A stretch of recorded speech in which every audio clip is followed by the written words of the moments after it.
muchas gracias por acompañarnos. Como primera instancia de la actividad, hemos recibido una sugerencia de la Academia de Economía que nos ha parecido muy interesante y oportuna, que es nombrar al presidente Fernando Enrique Cardoso como académico de honor de la Academia. Así que le voy a invitar al doctor Ignacio de Posadas a que le entregue el título.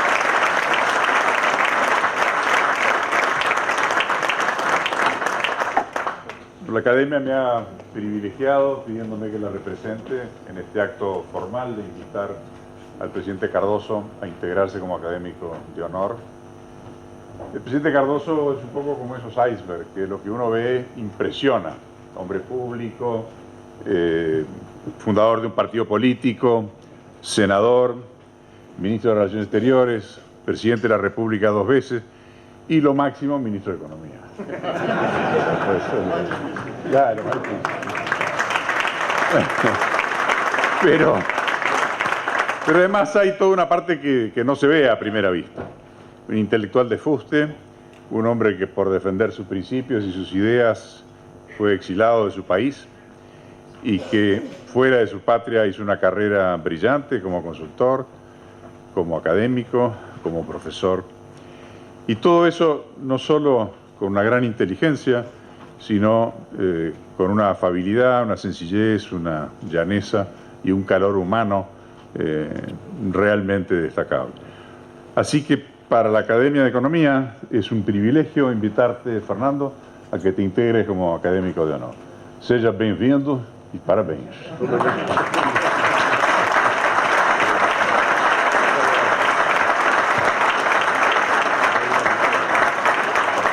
Buenas tardes a todos.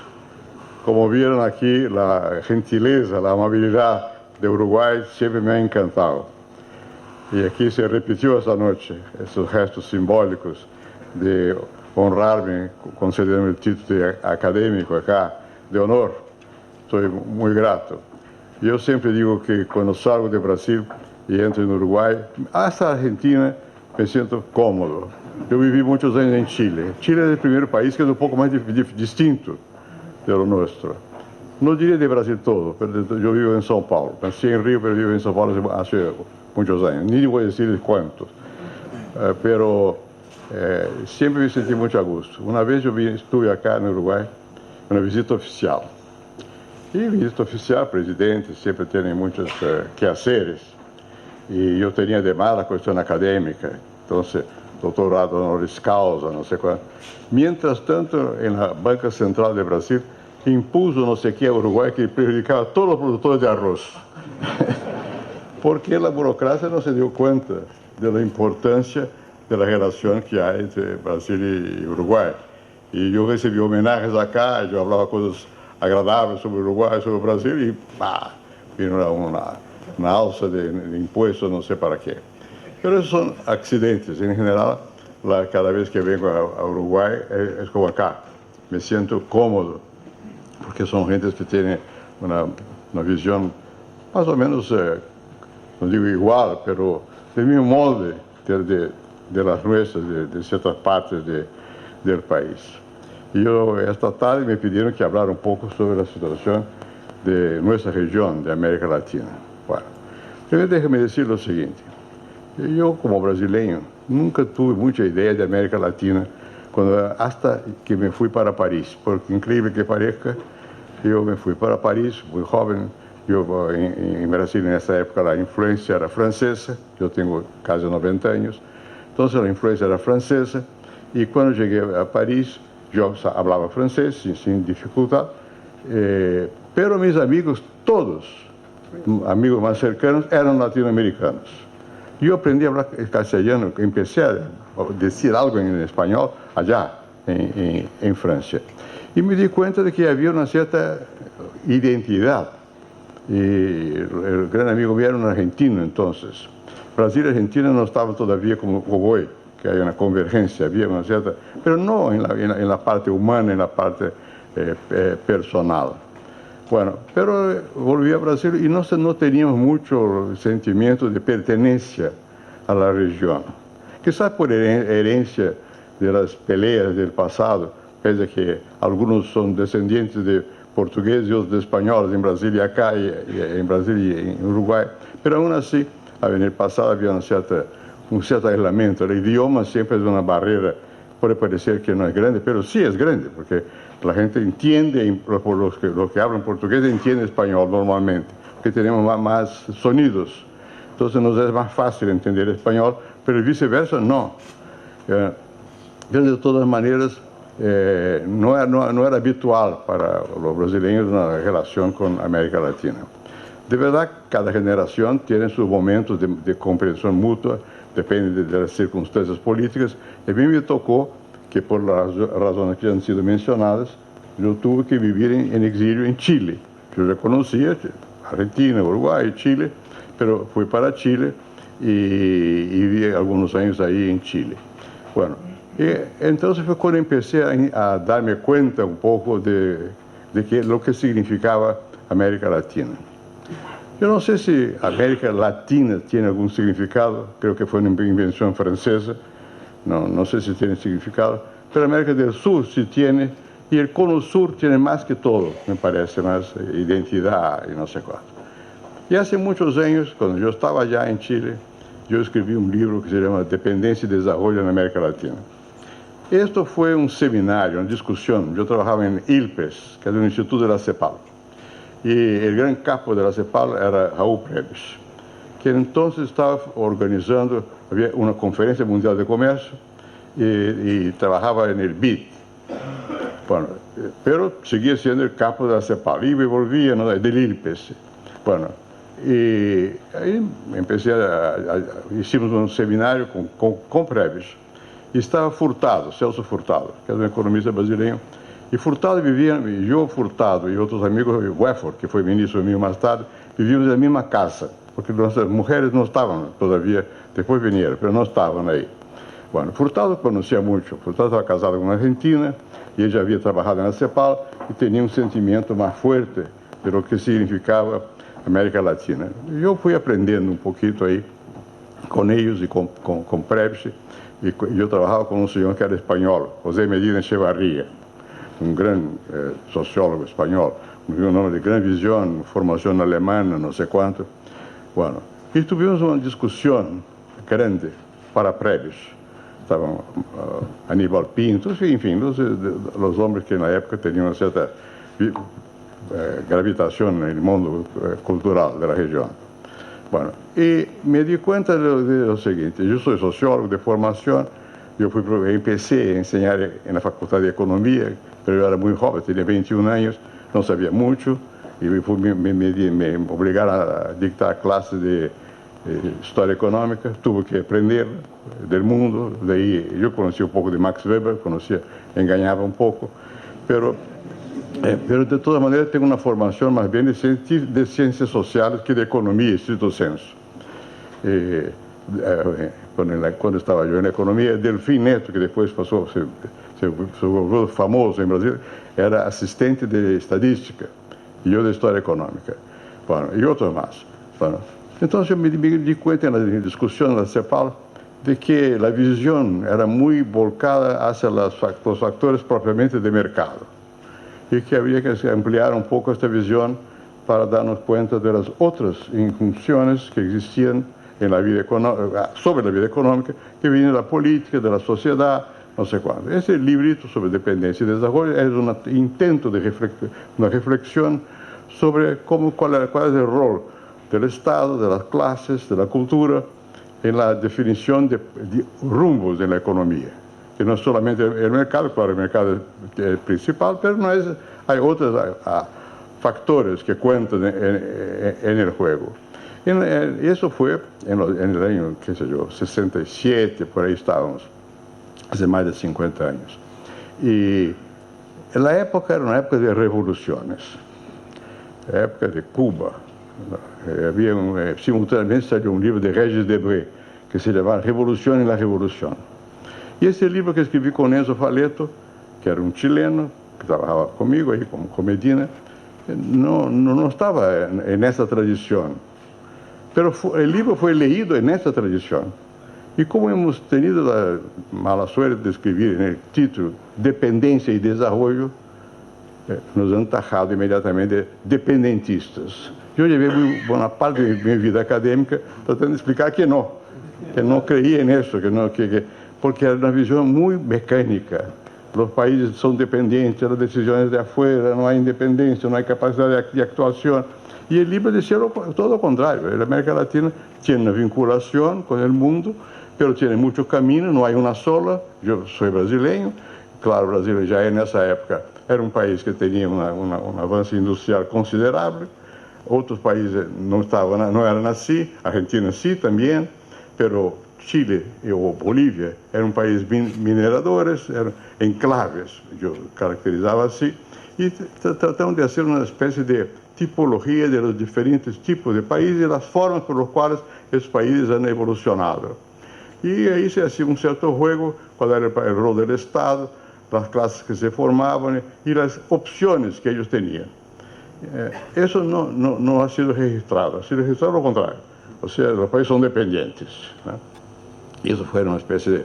Había un señor que se llama Gunther Frank, un canadiense americano, alemán en verdad, ¿no? Pero de formación canadiense-americana.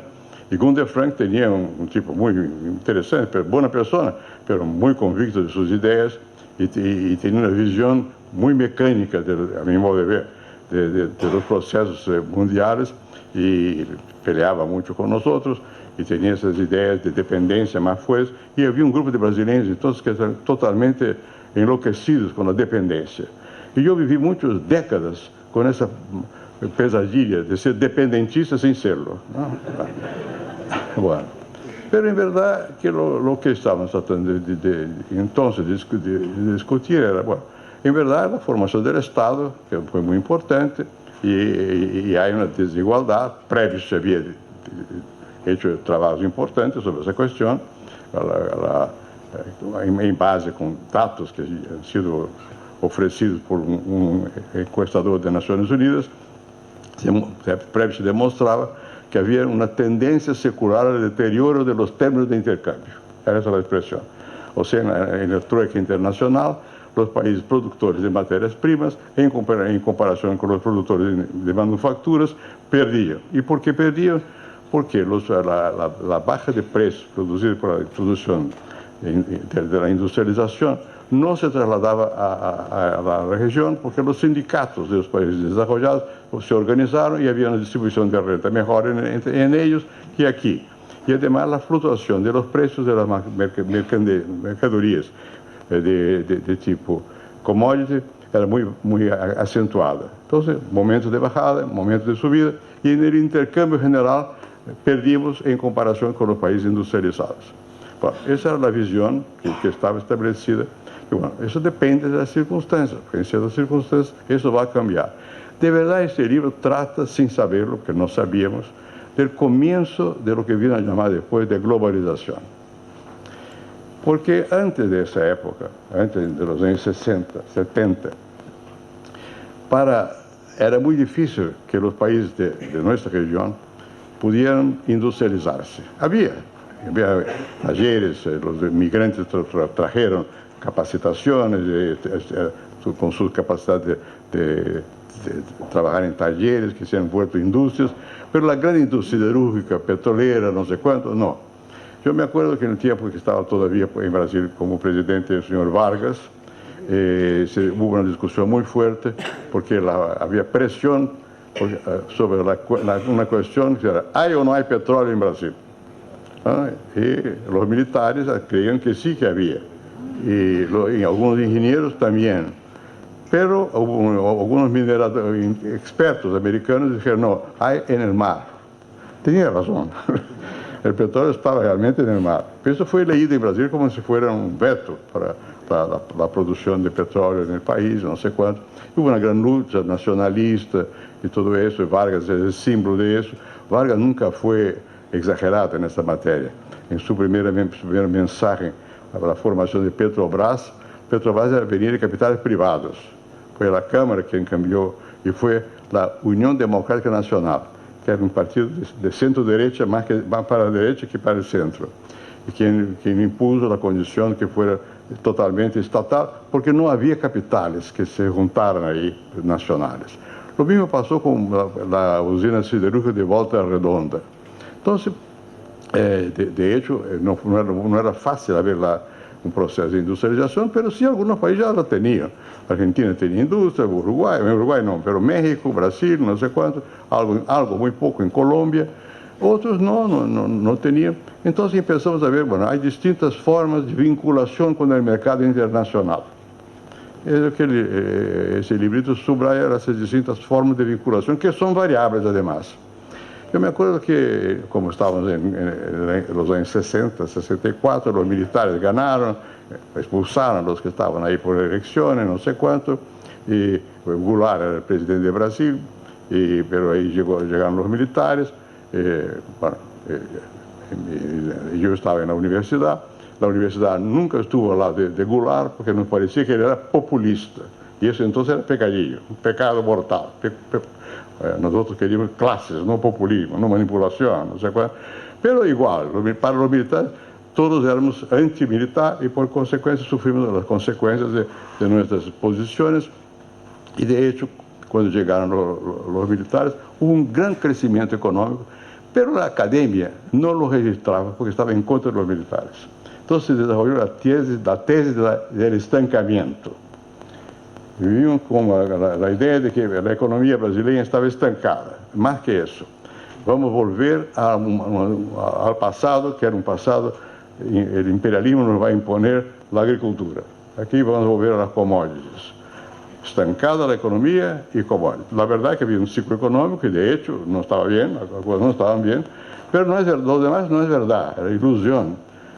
Eu tive uma discussão muito forte com os grupos intelectuais no exterior do Brasil, que nunca creí muito em que houvesse estancamento da economia como consequência da forma política da ditadura militar. Digo, não, pois eu posso estar em contra da ditadura militar porque é ditadura, mas não porque não há desenvolvimento econômico. Pois sim, está havendo desenvolvimento econômico. Em verdade, nos anos 70, o Brasil crescia um promédio de 7% ao ano. Era uma coisa muito forte, foi um momento de desenvolvimento, mas o registro não era esse. O registro é que eles estão tratando de volver ao passado, o imperialismo vai vincular-se com a agricultura. Bueno, eu havia feito um outro estudo, um livro que publiquei, minha tese de docência, não sei de quê, que era sobre os empresários brasileiros. E eu conversei com muitos empresários para fazer o trabalho.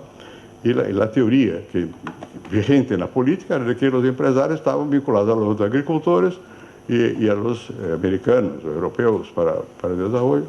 E, em verdade, não era assim. Havia uma vontade de crescimento econômico, de desenvolvimento da economia.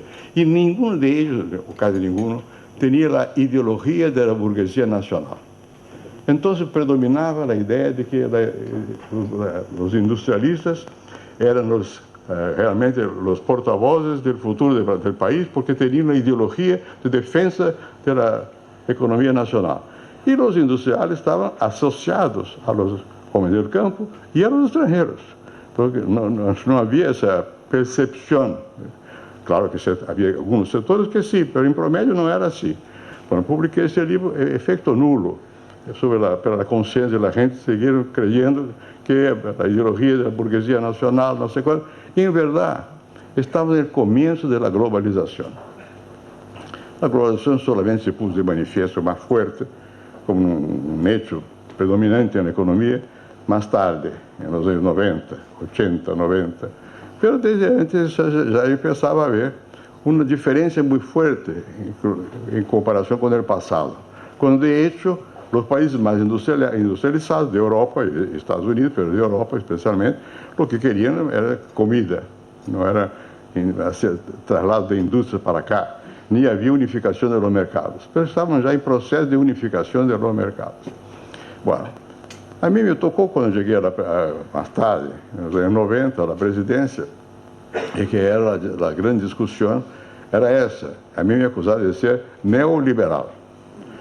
Liberal pode ser, mas neo, o que significa isso? Esse, na prática, significava o seguinte: querer vincular-se ao estrangeiro. Isso era pecado. Né? Bom, meu padre era general, además. e ultranacionalista. Eu mesmo, quando jovem, ajudei muito na campanha, toda a política se dava contra os nacionalistas ou não. Bueno, pero eu sou realista, eu cheguei ao poder, bueno, o assunto não, aqui é outro. O assunto é que a indústria brasileira ou compite ou desaparece. E para competir há que baixar os aranceles. Bueno, e isso era um problema muito grave. Bueno, e isso produz uma certa diferenciação grande na América Latina. Por quê? Porque México estava muito cerca dos Estados Unidos. México não tinha alternativa. Ou bem se entrosava, ou então, o que passaria? Não teria como avançar. Os países que eram de base econômica, de enclave mineiro, bueno, isso já estavam vinculados. Já havia uma vinculação forte. E eu não vou ser aqui, se se hace um esquema abstrato de como se forma a capital, na Argentina ou em Brasil ou no Uruguai, a capital se forma aqui, na produção agrícola, que vai depois ao campo, e depois pode realizar-se afuera. Pero viene também algo de afuera, mas se forma aqui também, em grande medida. Mientras que em caso de um país como o Peru ou como Bolívia, não, o enclave, a capital vem de afuera. O capital passa por a economia local e se vai para realizar-se afuera outra vez, se vende afuera outra vez. Queles são os que ganham? Uns segmentos apenas, inclusive de obreiros, que estão vinculados diretamente. Os demais não. Mientras que no primeiro caso, o caso da Argentina, não, isso aí é uma expansão muito mais grande, não sei quanto. E depois, obviamente, houve o que eu chamei de desenvolvimento associado. É dependente, mas está associado. É outra coisa, não sei quanto. Bom, isso tomou muito tempo e, mientras tanto, houve uma grande confusão. Por quê? Porque em vários países da Latinoamérica houve governos ditatoriais, por razões que tinham que ver com a Guerra Fria, com a peleia dos Estados Unidos com a União Soviética, não sei quanto. Não por razões que tiveram a ver com a economia de los países. Mas isso foi leído politicamente como se houvesse uma relação entre a necessidade de los que mandam na economia de exigir governos fortes, dictaduras. Não era assim, o assunto era mais complicado que isso. Mas em toda a região houve uma espécie de militarização. Aqui, em Chile, em Brasil, quase todas partes houve isso. Depois vivimos uma outra década que foi de liberalização. Se volviu, isso tem correspondência com o que está passando no mundo. Porque também isso, a caída do muro de Berlim, o enfraquecimento da União Soviética como fator de poder, Cuba, que era o grande motor de toda essa visão, uma visão realmente de transferência revolucionária para cá, perdeu capacidade de influenciar. Então, volvimos de verdade, quase toda a região se ha vuelto outra vez democrática. Alguns países já teriam algumas raízes nesse sentido, com partidos organizados, outros não. E isso durou até que, em certas regiões, houve a penetração mais bem de uma visão de outro desenvolvimento. E Chávez é o exemplo mais claro dessa visão, ter uma revolução à la venezolana, pero que não era nem capitalista nem socialista. Em verdade, não cambiou muito das coisas na prática. O grande problema de Venezuela seguiu sendo que dependia do petróleo sempre. E nunca eu disse isso uma vez a Chávez, aquele assunto é outro, é que vocês não têm diferenciação econômica. E o preço do petróleo flutua e Venezuela flutua, mas em verdade com abundância para os que dominam o petróleo. Mas não importa, o modelo quedou como se fosse uma grande miragem que passou por todo o continente, que um desenvolvimento alternativo, que não seja capitalista, mas que não se sabia bem que seria tampouco. Nunca houve realmente uma definição positiva, porque não foram os comunistas quienes propuseram isso, foram outros sectores. Isso passou em Peru, passou em Venezuela, em tempos distintos, não sei quando. Mas a verdade é que o processo econômico foi progressando, houve uma integração muito grande da economia global. E aí havia a grande discussão. O que significa isso? Vamos lograr, com essa integração, simultaneamente, a nível mundial, algo que nos llevara a una negociación que fuera más favorable al conjunto de los países o no. Bueno, había grandes esperanzas de que sí, que hubiera sido posible. Naciones Unidas tuvo un cierto rol en ese proceso. Algunos temas no económicos tuvieron incidencia. Prestes se desplazó para Ginebra para hacer una organización de tipo económico para que los países en desarrollo pudieran estar luchando por sus intereses comerciales, no sé cuánto. Y la gran discusión era, bueno, había todavía la Unión Soviética, el derrumbe de la Unión Soviética, que vamos a pasar a qué? ¿Va a ser un solo polo de decisión y de poder del mundo o va a haber una fragmentación?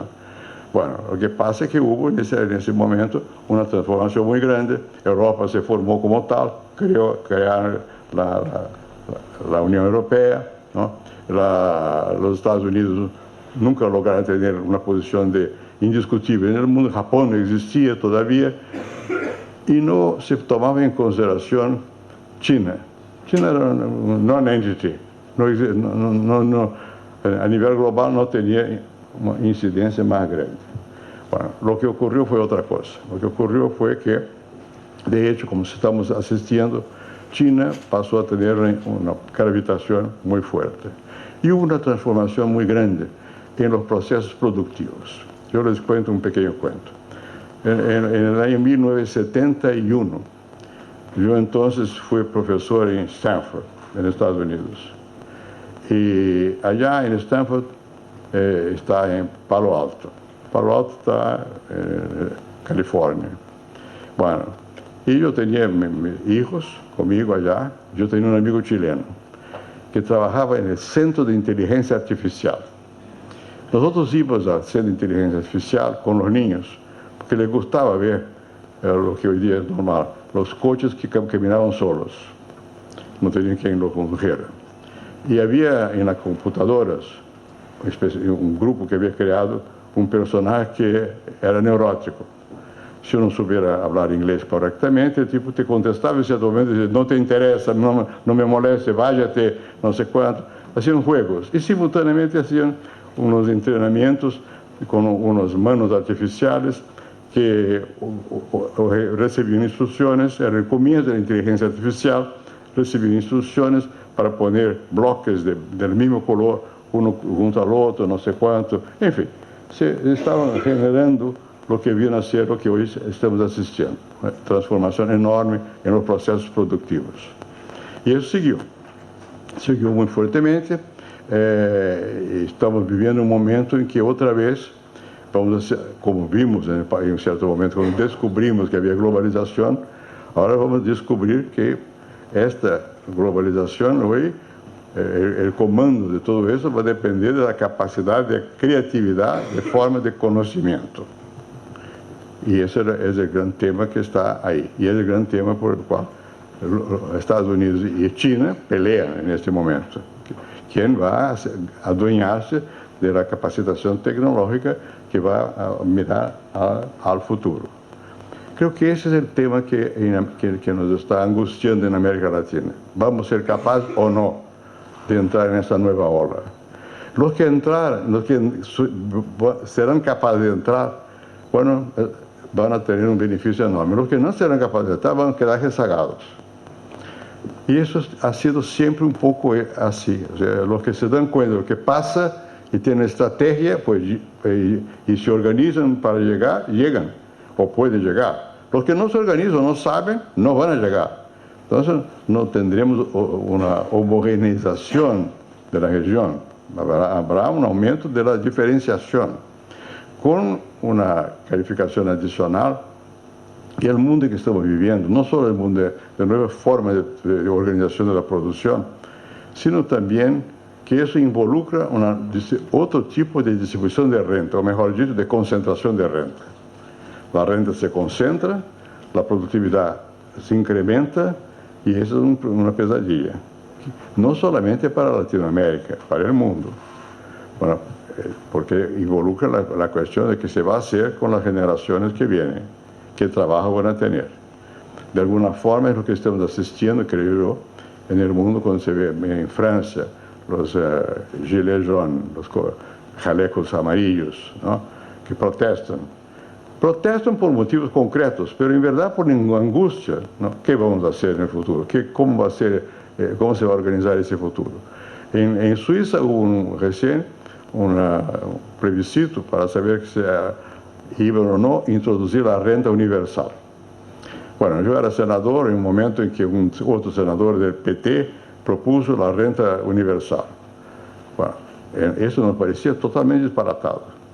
Ahora son los suizos que están discutiendo si va a haber o no una renta universal, porque se dan cuenta de que en el futuro quizás la persona no tenga un empleo. ¿Y qué se va a hacer? ¿Cómo se va a hacer?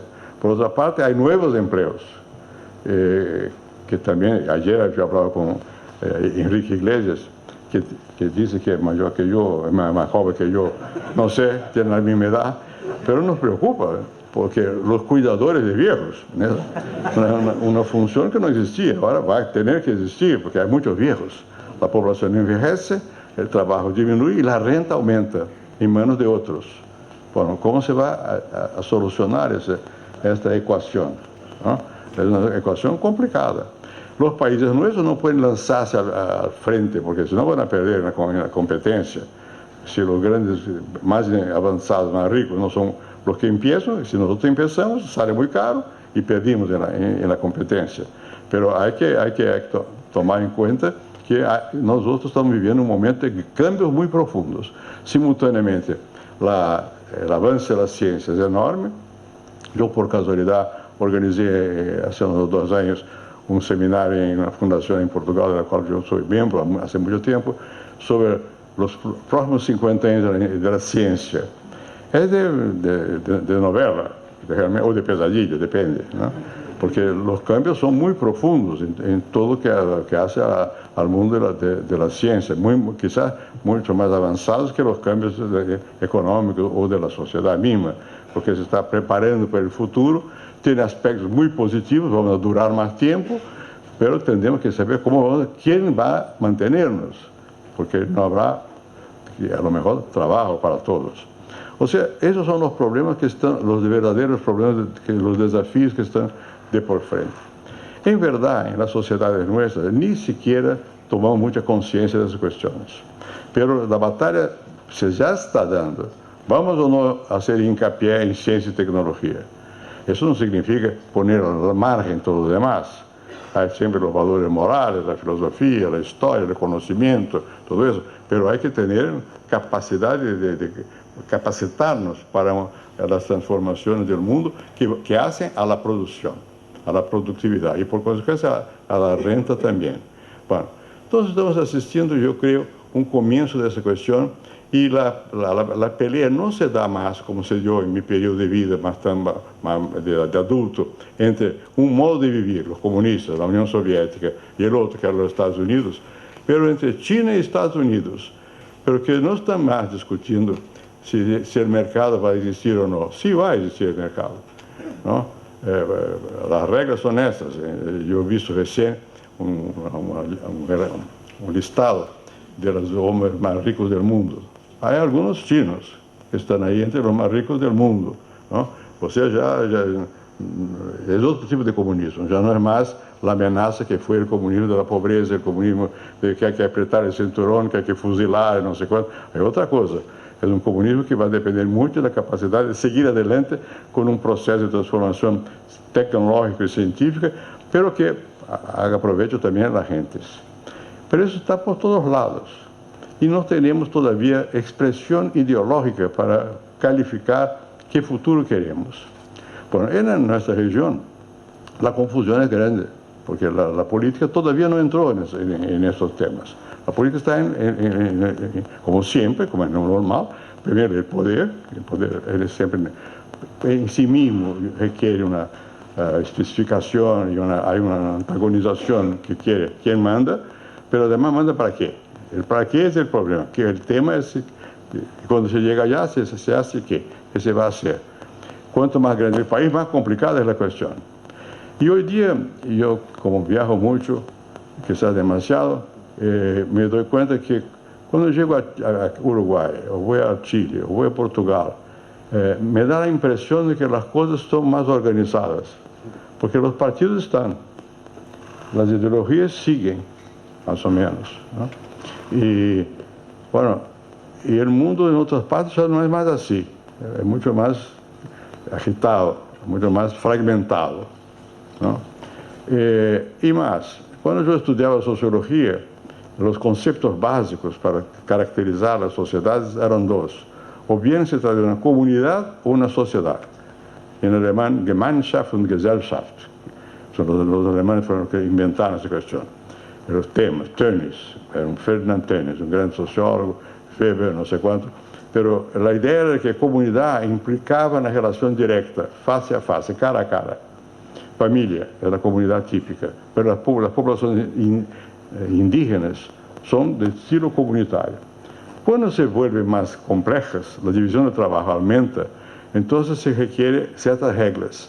Cuando se aumenta mucho, reglas escritas, por ende la Constitución, que reglamenta todo, son sociedades. Bueno, hoy día con las tribus que se forman en las redes sociales, ya no es más así. La comunidad no es face a face. No es ni comunidad ni sociedad, es otra cosa. Bueno, y eso tiene incidencia directa en todo, y en la política de frentón, pero en todo. En todas partes pasa eso. Y no sabemos muy bien cómo vamos a dominar este nuevo animal que está en la escena, que son la capacidad que la gente tiene de comunicarse por red y vincularse o desvincularse como les gusta. Y si uno va a mirar el Twitter, bueno, va a ver todo el tiempo que ahí la gente habla cualquier cosa. ¿Ah? Mejor ni mirar mucho, porque uno se pone realmente... Yo para aprender, uso Twitter. Es dificilísimo, porque yo quiero decir algo en muy pocas palabras. Pero la tontería es decir algo. No hay que decir nada, hay que expresar un sentimiento, no un pensamiento. ¿Ah? Pero es la sociedad en la cual vivimos, una sociedad que hierve a cada rato. Mira, yo fui profesor en Francia, en el 68 era profesor en Nanterre, cuando hubo la famosa revolución cultural, no sé cuánto. ¿Qué pasó? Fue el comienzo de esas cuestiones, pero entonces era la televisión. De hecho, hubo una especie de gran revuelta en Francia sobre, yo estaba en Chile antes, en Chile era la lucha de clases, abajo el imperialismo, era eso. En Francia no se hablaba de lucha de clases. Un antiguo brasileño que fue secretario de Trotsky, que anduvo por allá en París, y yo lo llevé a Nanterre para que él asistiera a lo que pasaba.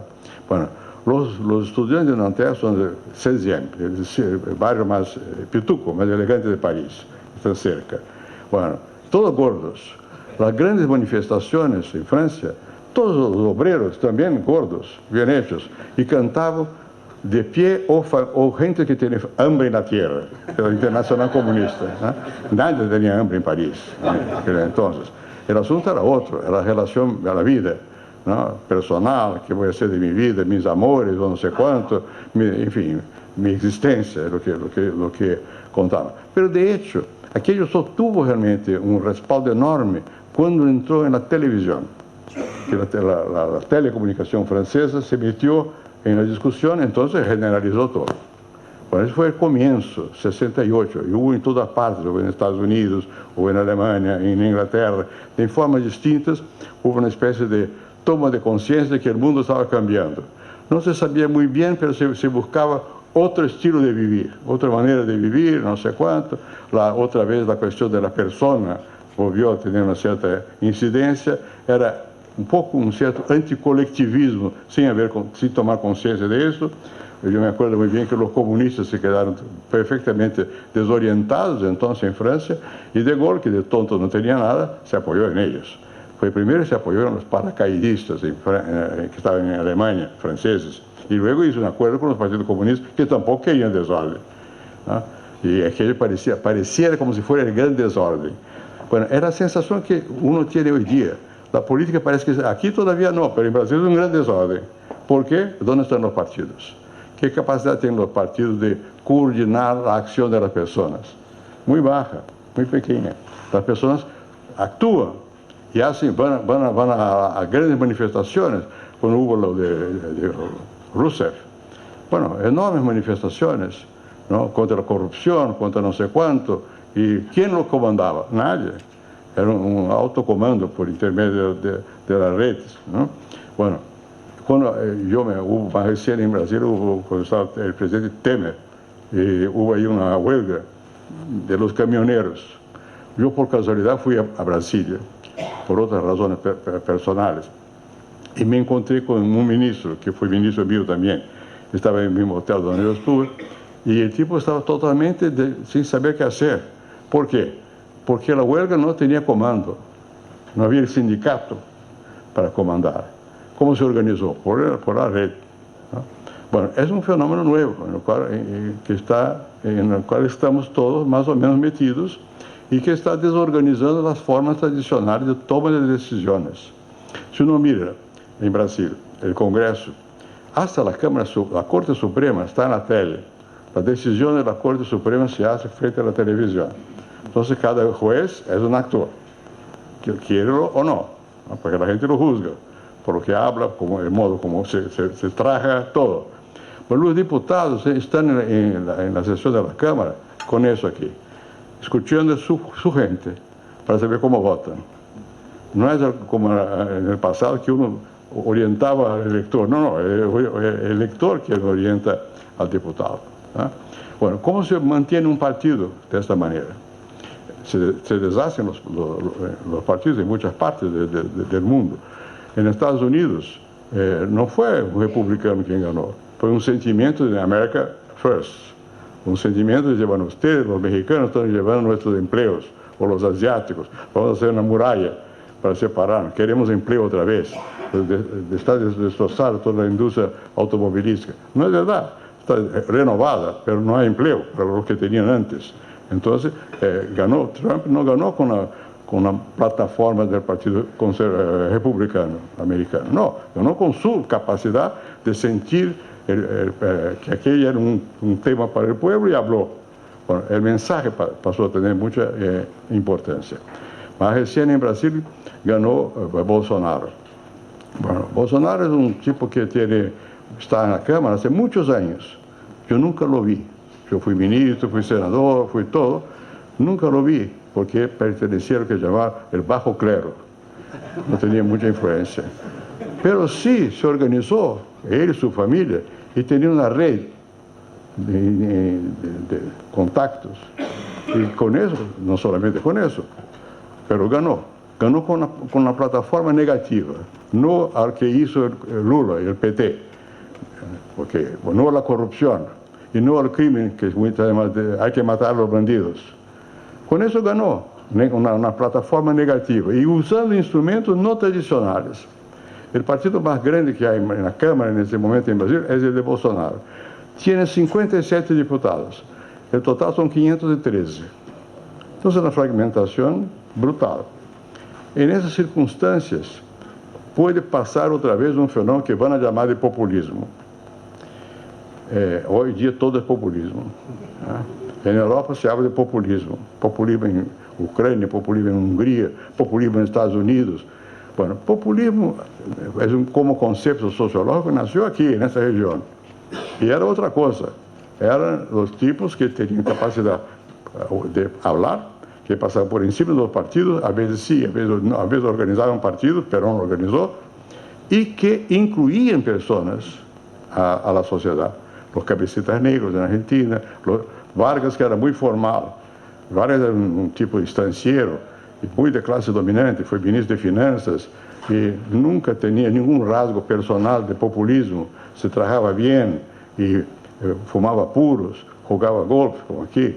Bueno, un tipo de clase. Bueno, y una vez alguien hablaba en un club de fútbol y empezaba a hablar, trabajadores del Brasil, y se acababa con eso. Y enseguida hacía un discurso de estadista. Bueno, pero incluyó a los trabajadores. Cuando ganó Goulart, que más tarde lo sucedió, no lo sucedió, pero llegó al gobierno, Vargas ordenó que se doblara el mínimo vital, que sabía cuál era el instrumento era populista, hizo un gesto.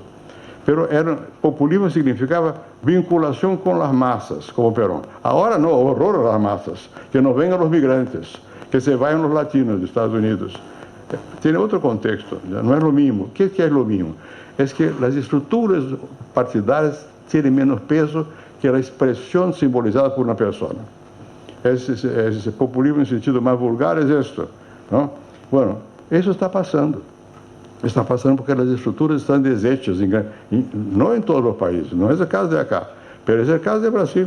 Entonces, lo que vale es la relación y la red permite eso, permite el acceso inmediato, directo, entre las personas.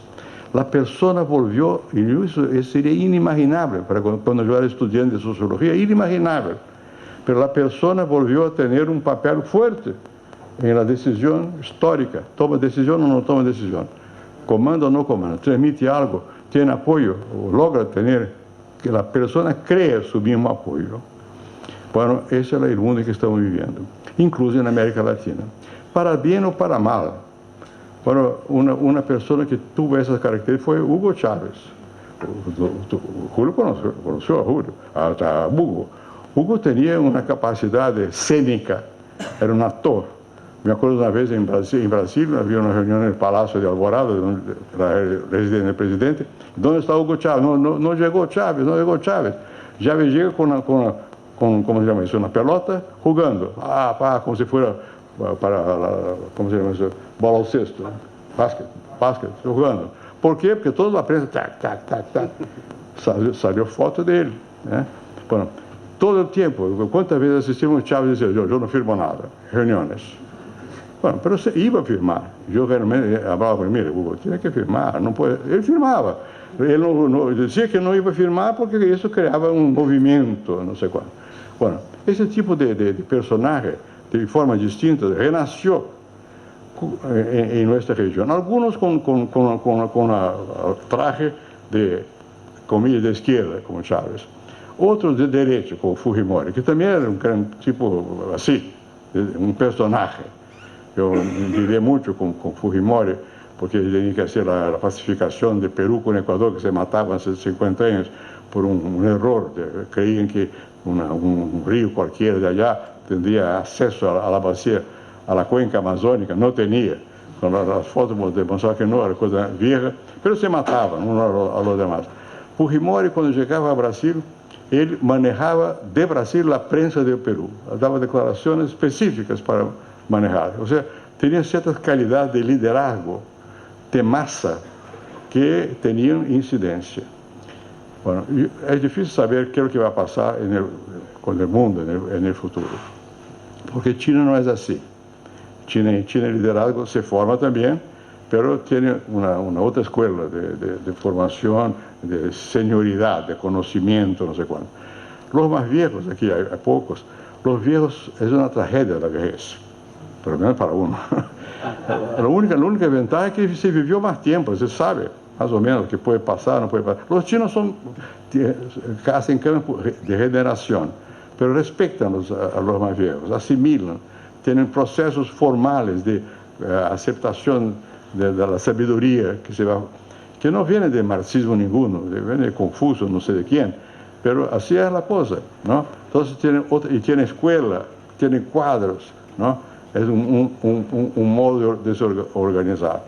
No es así en los países occidentales. En los países occidentales lo que están asistiendo es la fragmentación de las antiguas organizaciones políticas y eventualmente la emergencia de liderazgos fuertes, lo cual es peligroso, pero está ahí, ¿no? ¿Cómo se va a hacer la corrección de eventuales tendencias autoritarias? No es fácil, ni en Estados Unidos, ni... Cuando las instituciones todavía son fuertes, como en América, se imagina que sea posible aguantar por más tiempo, no sé cuánto. Cuando no son fuertes es un problema, porque el personalismo que se ve en Europa, en varias partes de Europa, principalmente de Europa excomunista, se ha vuelto muy personalista otra vez. O algunos países se deshacen. Italia, eso desde el tiempo de Mussolini. Mussolini tiene una frase que yo la repito, no sé si es de él, pero la repito como si fuera. No es difícil gobernar Italia, es inútil. Bueno, algunos países van en esa dirección, no van a necesitar de tanto gobierno, pero otros no. Cuando hay mucha pobreza, ¿qué se va a hacer? No se puede dejar solamente la fuerza del mercado, porque la fuerza del mercado va a aumentar la pobreza. Hay que tener algunas políticas públicas más activas. Los nuestros son ahí, ¿no? ¿Y cómo se van a hacer esas políticas públicas? ¿Va a ser una tecnocracia como en China? Que entonces hay un cuerpo organizado que procesa las políticas, o va a ser al placer, a la discrecionalidad del capo, de quien comanda, eventualmente en un momento o en otro. En suma, y eso está incidiendo sobre nuestra región. Estamos en una fase de transición. Por detrás de esa transición lo que está es la gran transformación de la ciencia y la tecnología, que entró al proceso productivo y entró ahora al proceso asociativo, como yo intenté decirles acá. O sea, la relación entre las personas se da por intermedio de un instrumental tecnológico. ¿Cuáles van a ser las consecuencias de eso? Yo no sé. Pero creo que hay un campo para los sociólogos y los politicólogos más jóvenes de pensar, y vamos a sufrir las consecuencias de todos modos. No sabemos muy bien cómo lidar con ese fenómeno. Ustedes tienen suerte que son un país de poca gente. Es más fácil pasar por esas transiciones. Pero un país grande, como es el caso de Brasil, 220 millones de personas, es una confusión, con gran diversificación. Los americanos lograron, pese a que son muy grandes, lograron. Hay películas muy interesantes sobre la formación de Estados Unidos que muestran eso. O sea, ¿cómo fue posible crear la idea de que tenemos que obedecer a la ley? Pero crearon esa idea. Yo me acuerdo que yo era profesor en Berkeley una vez, y yo estaba con retratos en un seminario, no sé cuánto. Yo vivía en los hills, en los cerros que hay por cerca. Yo manejo mal el auto, pero manejaba el auto. Fui a estacionar mi auto y estacioné en un sitio que era prohibido. Llegó una americana y me dijo, yo como ciudadana americana puedo prenderlo. Yo, por Dios, no me da que hice yo, porque estaba equivocado. ¿Eh? Bueno, ese sentimiento de la ley, somos iguales perante la ley. No somos iguales, pero la ley es la misma para todos. Eso está en juego acá. En Brasil ahora lo que pasó en los últimos años fue un intento de aplicar la ley en lo que hace a la corrupción, alcanzando a ricos y poderosos. No es poco. Y ahora está en un momento en que se pone en duda, por razones formales, pero legítimas de discutirlas también. Pero porque todavía no logramos que la ley fuera aceptada como regla, ¿no? La ley para él, no para mí. Yo soy poderoso, yo soy rico, yo no tengo que obedecer a la ley. Bueno, eso los americanos lograron, ¿no? Es un aporte concreto. Nosotros, hay algunos países, aquí se ha logrado algo, en Chile se ha logrado algo, pero no así en México, no así en Brasil, no así en Argentina. Hay mucha discrecionalidad todavía. Entonces, sumado eso a las nuevas formas de comunicación, se tiene un alto riesgo de liderazgo personales, pero negativos. No liderazgo personales necesarios, que por lo positivo, sino por lo negativo. A ver, eso creo yo son los verdaderos problemas que tenemos que intentar solventarlos en los próximos decenios. Porque la historia no se hace del día a la noche, cuesta tiempo. Pero no son más si va a haber mercado o no va a haber mercado. Va a haber mercado. Ya nadie postula lo que en el siglo XIX y primera mitad del XX parecía ser el gran desafío. No, el desafío es otro. Vamos a ser capaces de lidar con los instrumentales de que disponemos ya y contentar a la gente. El gobierno será capaz de entregar resultados efectivos para la gente. ¿Cómo van a ser controlados esos gobiernos? ¿Por la red o habrá otras formas de control? ¿Qué rol tendrán eso? ¿No? Yo creo que esas son las cuestiones que Latinoamérica tendrá de enfrentar.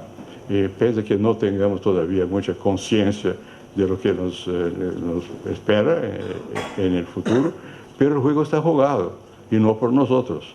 Está jugado básicamente por China y Estados Unidos. Y nosotros tenemos que entrar en este juego. Y tenemos la ventaja de que estamos muy lejos de ambos. Y quizás podamos jugar con los dos. Muchas gracias.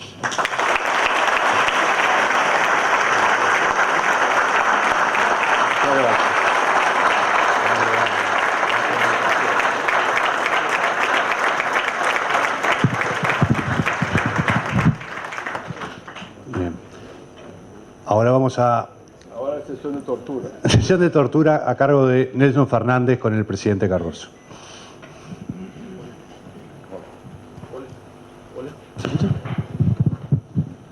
Hola.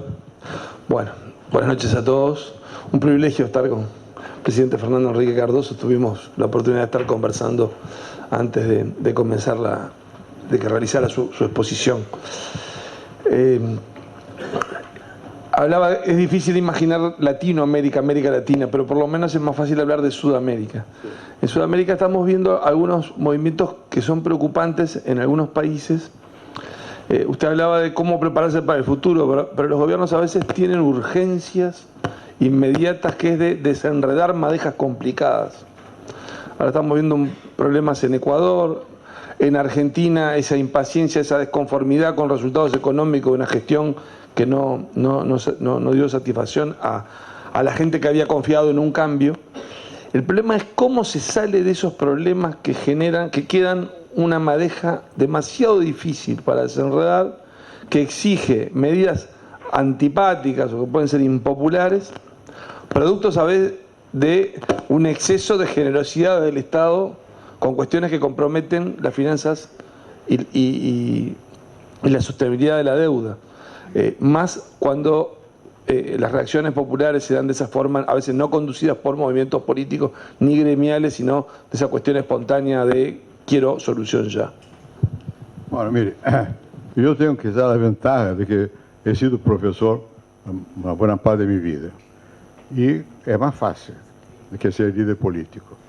Y entonces, para hablar como profesor, hay que tener paciencia histórica. Los políticos no pueden tenerla, porque están agobiados por la cosa cotidiana. Pero la verdad que hay momentos en que no hay mucho que hacer. Hay otros que sí se puede hacer. Mire, usted mencionó algunos problemas que hay en varios países nuestros, pero que también hay en Brasil, ¿no? Ahora recién la Cámara de Diputados ha aprobado una medida que es importante, que es la reforma de la Caja de Previsión Social. Bueno, yo fui presidente y fui también ministro de Finanzas, como dije, lo peor, empleo. Yo era canciller, tenía el mejor empleo de la República. Y por una tragedia me pasaron el peor, que era ser ministro de Finanzas en un momento que la inflación era altísima. Cuando digo inflación alta, es que llegó un mes que fue 80%. O sea, había que solucionar la cuestión. Bueno, eso no se hace sin coraje y sin tomar medidas que son no populares de inmediato.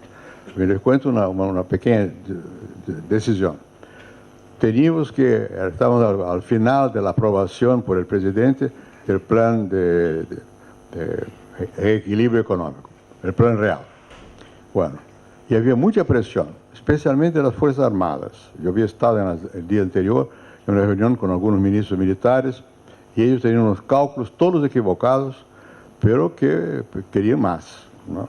Y si uno compara, siempre hay sectores que unos ganan mucho, otros menos, siempre hay un argumento para decir que es necesario más. Y cuando se va a estabilizar la economía, si se da aumento de salario, es un desastre, porque la estabilización en sí misma aumenta el consumo. Ya tenemos la experiencia del plan cruzado, que el presidente Sarney trató de imponerlo, y no era muy distinto del plan real. La distinción es que no hubo equilibrio fiscal. Y dio un alza de salario, aumentó el consumo enormemente y explotó todo.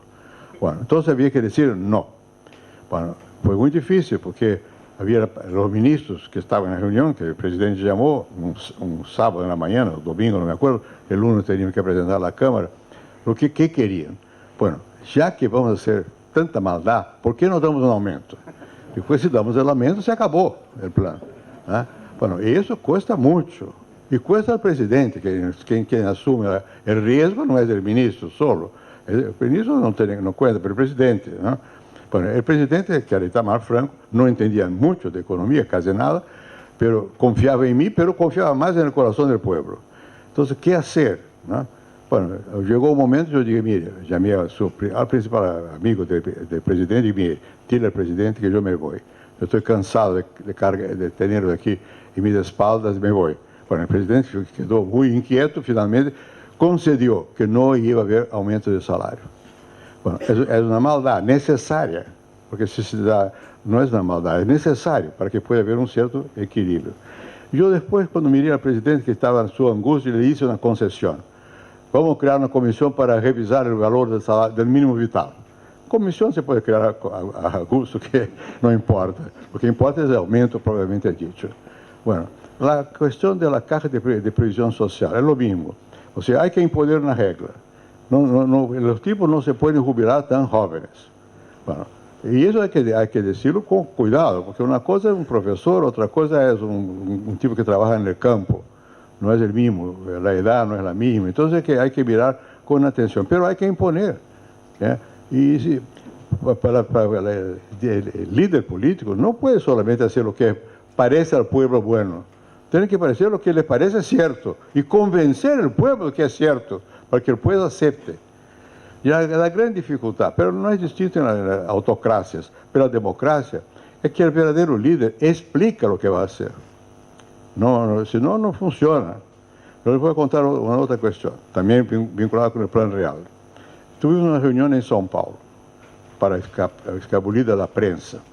No se logra, usted sabe, están siempre ahí. Bueno, pero más o menos nos desengañamos y la reunión fue no en Brasilia, pero en São Paulo. Y ahí hubo una decisión que yo la asumí, pero creo que la idea fue de Pércio Arida, que es un economista, que dijo lo siguiente: mire, vamos con antelación decir lo que vamos a hacer. En Brasil siempre los planes de salvación nacional se hacían en la callada de la noche, salía el diario oficial al otro día y cambiaba todo. La tasa de interés, la tasa de cambio, todo. Y en el Plan Real hicimos lo contrario. Anunciamos con antelación lo que íbamos a hacer y dimos libertad a las gentes para elegir si sus contratos de trabajo iban a ser firmados en la nueva moneda o en la antigua. O sea, la URV, fue un invento para no ser pegged to dólar, no vincular al dólar a la moneda, porque Cavallo había hecho y no funcionó bien. Entonces, hicimos un otro sistema y la gente podía escoger. Quieren hacer su contrato con uno o con otra forma. En poco tiempo, todos pasaron a la URV. Pero dimos libertad, la gente de alguna manera participó. Bueno, eso es democracia. Pero si no se logra convencer, no se avanza. El orden no es suficiente para mantener una línea. Se necesita todo el tiempo motivar a las personas. Y cuesta mucho trabajo. Yo no sé cómo hacen los chinos, que es otro sistema, otro mundo, ¿no? Pero aquí hay que motivar, porque hay la prensa, y ustedes son terribles. Todo lo que se hace, dicen que hicieron porque quieren, no queremos nada.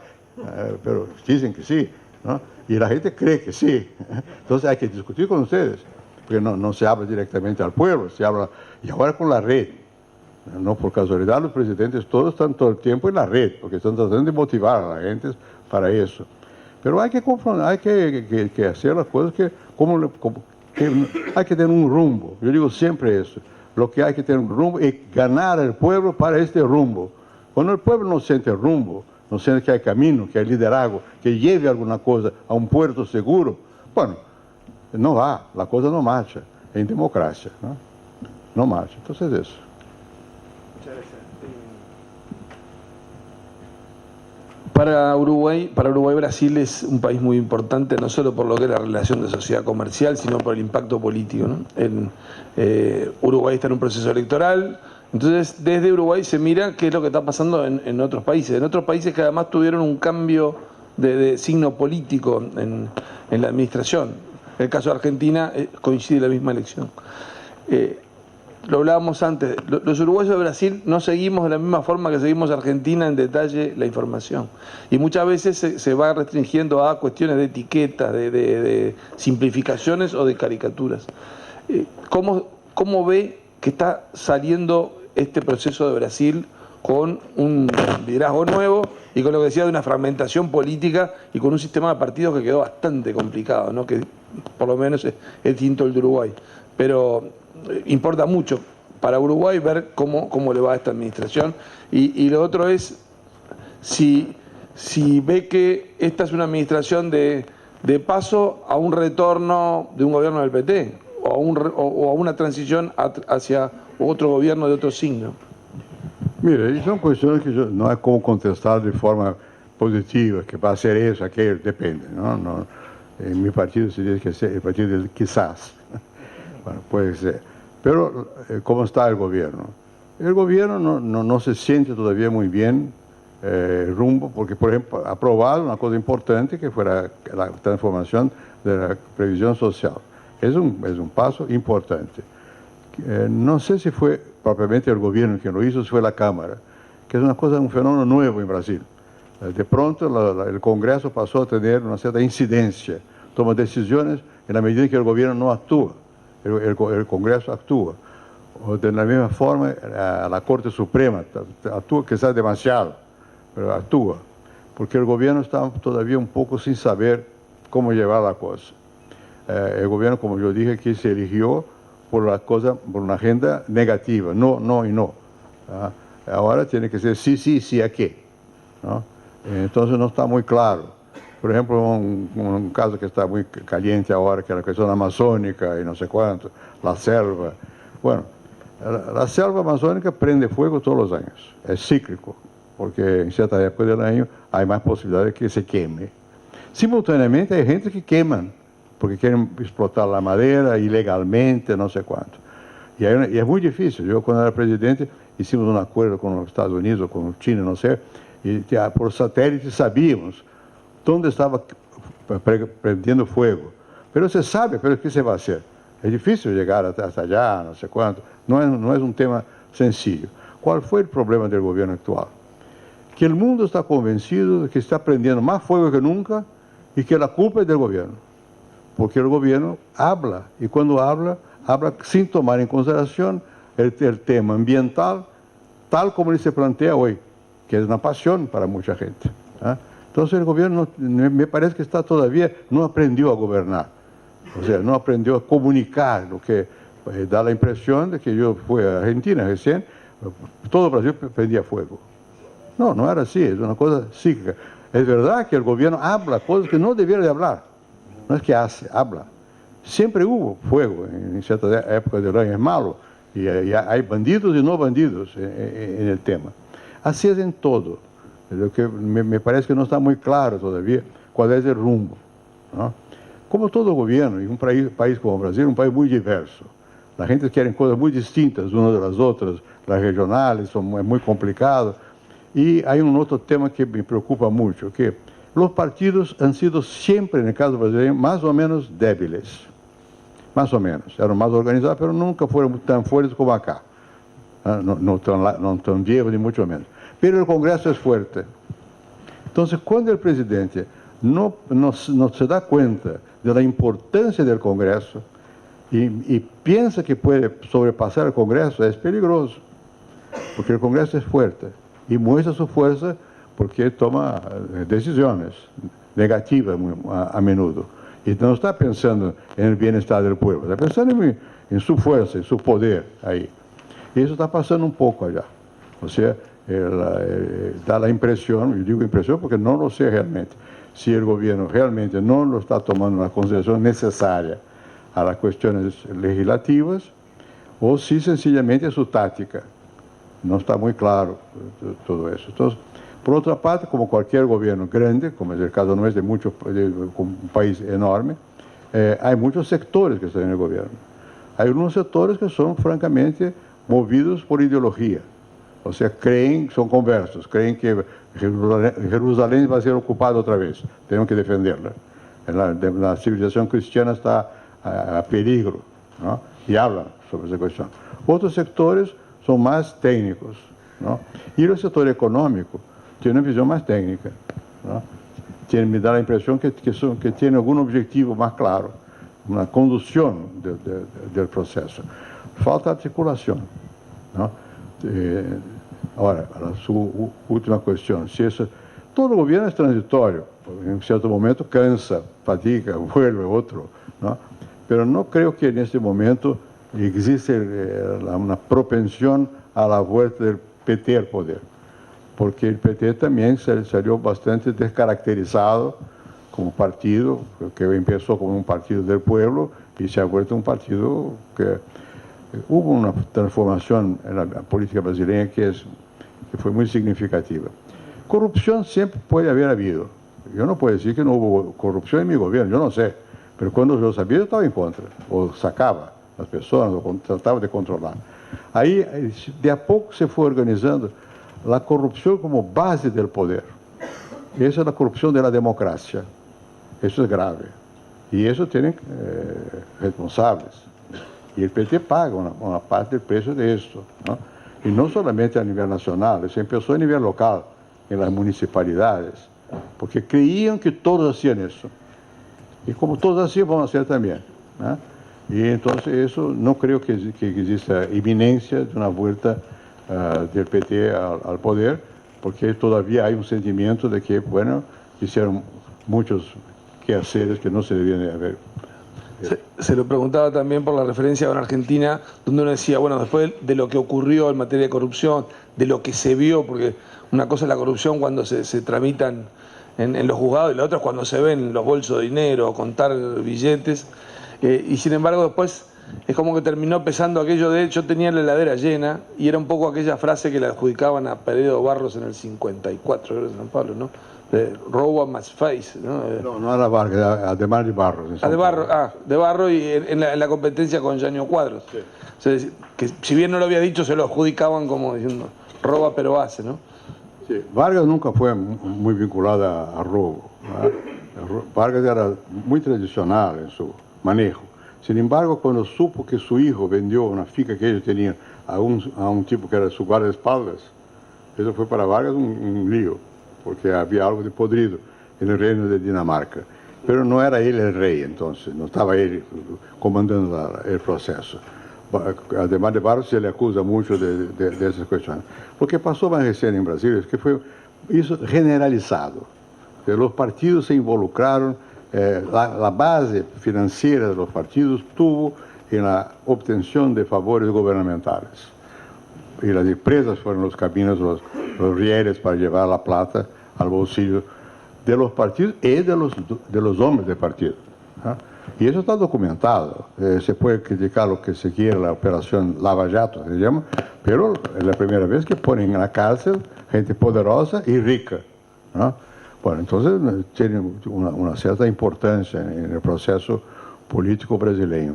Entonces yo creo que ese fenómeno, que es un fenómeno de corrupción del juego democrático. Hubo lo que se llamó en Brasil mensalão. Cada mes, cada diputado, algunos diputados recibían una partida de gobierno. Eso no es aceptable. No es aceptable. Y por más Argentina, yo sé, ustedes conocen mejor Argentina que yo, pero en Brasil llegó un momento que estamos también casi así aceptando los hechos. Pero ahora no se aceptan, muchos no aceptan más estos hechos. Entonces no creo que exista tal riesgo. Que sigue existiendo corrupción, posiblemente sí, en todas partes, pero no es otra cosa. El fenómeno brasileño no es de que la corrupción individual, es organizada, ¿no?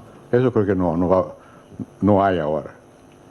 Vamos a hacer una última pregunta.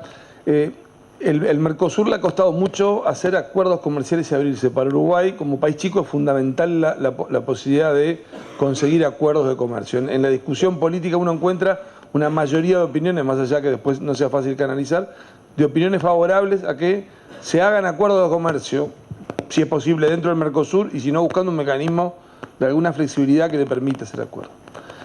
Tenemos el reciente caso de este acuerdo con la Unión Europea. ¿Cómo ve la posibilidad de acuerdos comerciales? ¿Cómo ve que en Brasil está este tema pensado hacia adelante? En lo que es el comercio del mundo, abrirse, cerrarse, ver qué pasa en Argentina, ¿qué es lo que podemos esperar? Bueno, la opinión yo creo que ha cambiado bastante en esa dirección, en ese aspecto ahí en Brasil. ¿Por qué? Porque los brasileños, los sectores económicos brasileños están también globalizados, algunos de ellos fuertemente. Hay capos mundiales de Brasil, ¿no? Entonces saben que no es posible mantener el proteccionismo como una virtud permanente, ¿no? Puede ser un momento de la historia. Por cierto, depende de cuál sector de la economía. Yo me acuerdo muy bien que cuando hubo una crisis del sector de autopartes en Brasil, porque entraron los fabricantes que no eran brasileños. Los brasileños no querían de ningún modo y protestaban. Yo aguanté firme, digo, no es posible, tenemos que, van a entrar, ¿no? Bueno, yo creo que eso hoy día es más fácil, ya hay una aceptación más amplia de esa cuestión y todo el sector agrícola brasileño ha avanzado mucho. ¿Por qué? Porque introdujo ciencia y tecnología a la producción, ¿no? Una semilla hoy es una obra científica, ¿no? Bueno, cuando yo estudiaba en la facultad, había los geógrafos todavía franceses, se decía que, bueno, qué pena que Brasil tiene tanta tierra, pero casi toda es improductiva. Ese concepto no existe más de tierra improductiva. Se corrige la tierra, no sé cuánto. Eso ha cambiado mucho. La industria igual. Un país que fabrica, como es el caso de Brasil, aviones, sabe que los aviones hoy no se fabrican todo en Brasil. La fábrica de aviones es un montaje de aviones que es allá. Y poco a poco unas partes van a ser hechas allá. Otras partes vienen de todo el mundo, pero igual en Estados Unidos o en Europa. O sea, la integración hoy día es una regla, ¿no? Entonces yo creo que los acuerdos comerciales van a prosperar. Lo de Mercosur con la Unión Europea viene de antes, de mucho tiempo. Yo me acuerdo con Chirac, yo me llevaba muy bien con Chirac y conversaba con él en una reunión, creo que de Mercosur, no me acuerdo, o con Europa, no me acuerdo. Y yo le dije, mire, la única forma de hacer con que los franceses acepten es que empiecen a invertir, poner plata aquí para la producción aquí también. Si no, no van a aceptar nunca, porque Francia tenía mucha resistencia. Ahora van a utilizar como pretexto la cuestión amazónica, ¿no? Por eso fue grave lo que pasó allá, porque no se puede dar ese pretexto. Y además no es correcto, no se puede no considerar el medio ambiente. Pero la reacción no viene de acá, viene de allá, de los productores agrícolas europeos. Entonces yo creo que sí se va a progresar. En lo que hace Mercosur, hubo un momento en que Mercosur, cada vez que se reunía, no era para aumentar, para disminuir la protección, era para pedir excepción y aumentar los aranceles. Entonces yo me acuerdo que inventamos una cuestión que se llamaba ILSA, que eran cosas viales con el BID, con financiar. Vamos a hacer como Europa, vamos a vincular a los países nuestros por intermedio de intereses comunes. Y yo creo que mencionaba ayer a algunos amigos aquí lo siguiente: yo tenía muchos entonces interés en que la producción de autopartes de Córdoba fuera la base firme para la producción de coches en Brasil. Pero la decisión de las empresas fue otra, fue de hacerla en el sur de Brasil también. Entonces eso se fue.